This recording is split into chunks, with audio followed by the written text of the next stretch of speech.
So I became a mom at 18. I have 3 children, all under the age of 6. My dad left when I was 6 months old, and then my mom was a drug user. She just needed someone to be there for her. And then having this program and having Becky, it was nice to have.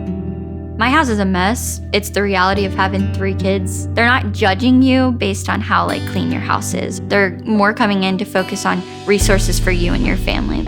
Becky's there for us, for everything.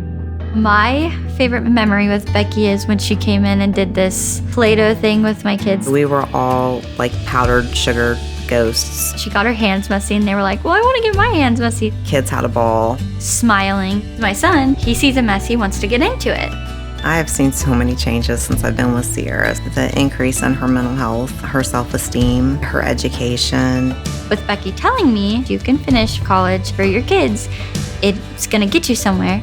The help of Becky, it's strengthened our relationship to make memories with our kids as a family unit. That's pretty big stuff for them.